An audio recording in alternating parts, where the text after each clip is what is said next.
네, 이번 시간에는 시장의 트렌드를 읽을 수 있는 이슈를 함께 살펴보도록 하겠습니다. 최근에 미래차에 대한 기대감, 애플카, 현대차 그룹발 모멘텀에 대한 기대감이 굉장히 커지고 있죠.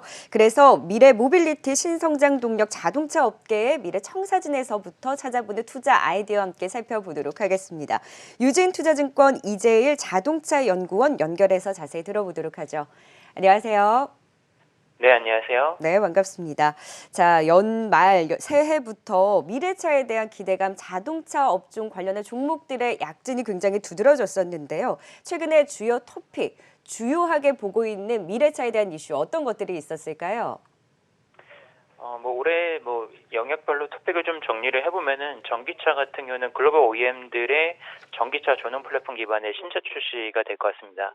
대표적으로 현대차의 EGMP 기반의 아이오닉이나 폭스바겐의 MEB 기반의 ID 시리즈 이런 차종들이 될 것 같고요. 수소차는 최근에 이제 디젤 엔진이 이제 빠르게 퇴출이 되면서 수용차 상용차 개발에 박차를 가하는 모습들이 나타나고 있습니다. 자율주행차는 미국하고 중국을 중심으로 자율주행 택시 서비스가 확대가 되고 있고요. 부분 자율주행 기술 같은 경우에는 고속도로에서 이제 도심 주행으로 넘어간 단계로 넘어가고 있는 부분들이 산업의 화두라고 볼 수 있습니다. 네, 전기차, 수소차, 자율주행 부문으로 각각 나눠서 설명을 해줬습니다. 전기차 기반의 신차 출시와 더불어서 지금 수소 상용차 개발에 대한 기대감, 여기에 자율주행에 있어서도 미국과 중국에서의 자율주행 택시 서비스 확대에 대한 부분이 모멘텀으로 작용할 수 있다라는 포인트를 짚어주셨는데요. 이 내용 좀 더 자세하게 좀 구체적으로 풀어볼까요? 좀 더 자세히 말씀드리면은 현대차 같은 경우는 아이오닉이라고 하는 전기차 브랜드를 이제 론칭을 하면서 올해부터 이제 EGMP 기반의 신차들이 나오기 시작을 합니다. 아이오닉 5가 첫 번째 신차가 될 건데 요게 이제 2월 달에 공개가 되고 아마 2분기 4월 달부터는 본격적으로 양산이 되면서 판매가 이루어질 걸로 보이고요. 그리고 그 이후로도 G80 기반의 전기차나 GB70 기반의 전기차 그리고 JW라는 제네시스 전용 전기차 같은 모델들이 하반기에도 계속해서 나오기 때문에 전기차 신차 사이클이 굉장히 좀 빨라지는 모습들이 확인을 할 수 있을 것 같습니다. 그리고 얼마 전에 이제 현대차에서 중국 쪽에 수소 연료전지 공장을 증설을 하겠다라고 발표를 한 바가 있는데요.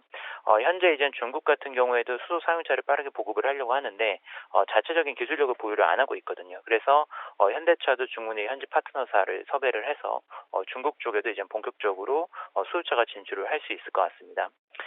그리고 자율주행 쪽으로 보면은 현대차가 이젠 앱티브라고 하는 미국의 자율주행 솔루션 업체와 함께 모셔널이라고 하는 JV를 설립을 했거든요. 이 모셔널에서 자율주행 택시 서비스를 올해 상반기부터 이제 본격적으로 실행을 하겠다라고 발표를 했습니다.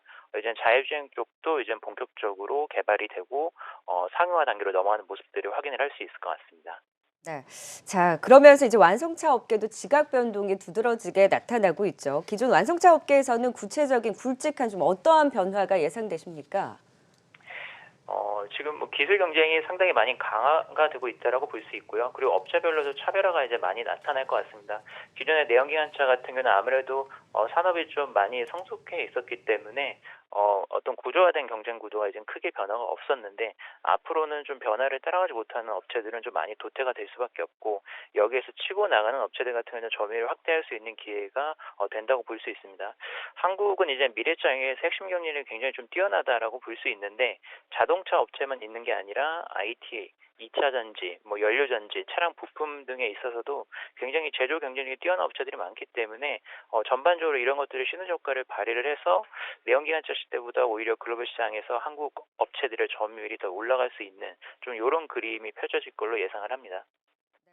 미래차에 대한 이런 성장 방향의 중심에 있는 이제 현대차 그룹의 앞으로의 그 미래를 봤을 때 관계된 이제 중소형주 안에서는 어디를 좀 주목하고 계실까요? 중소형주 아무래도 이젠 미래차 영역에서 좀 활약할 수 있는 업체들에 좀 포커스를 맞추시는 게 맞을 것 같고요.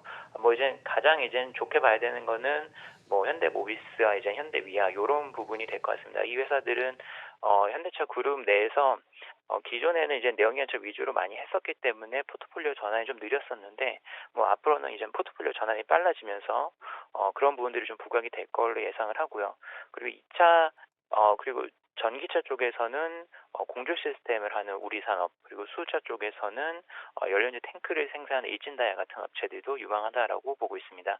그리고 자율주행차 쪽에서는 모비스와 만도가 지금 핵심 기업인데 현대 오토에버 같은 경우에도 이 솔루션 영역으로 진출을 하려고 하고 있기 때문에 이런 부분도 좀 눈여볼 필요가 있다 이렇게 생각을 합니다.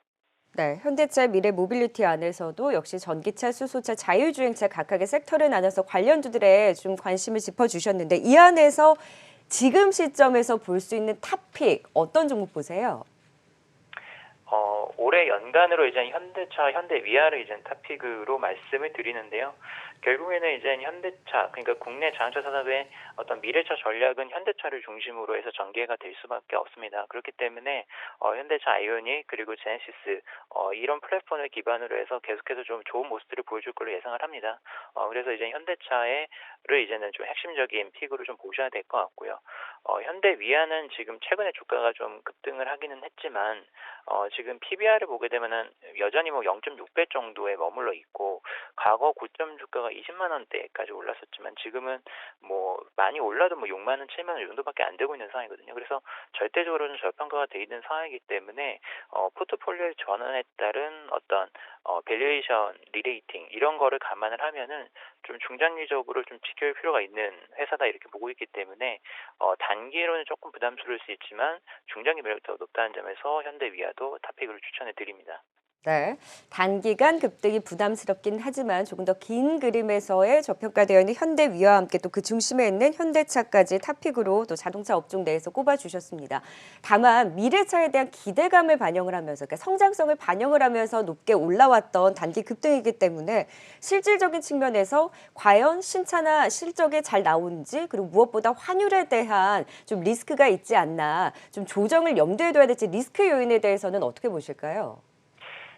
뭐 리스크 요인 중에서 환율도 뭐 리스크 요인이 되기는 하지만 근데 저희가 이제 봤었을 때 사실은 환율이 이젠 원화가 강세로 갔었을 때 주가가 약세를 보이냐 그러면 꼭 그렇지는 않습니다. 원화가 강세를 보일 때 오히려 이제 외국인 수급이 원활하면서 주가가 오르는 모습을 좀 나타내고요.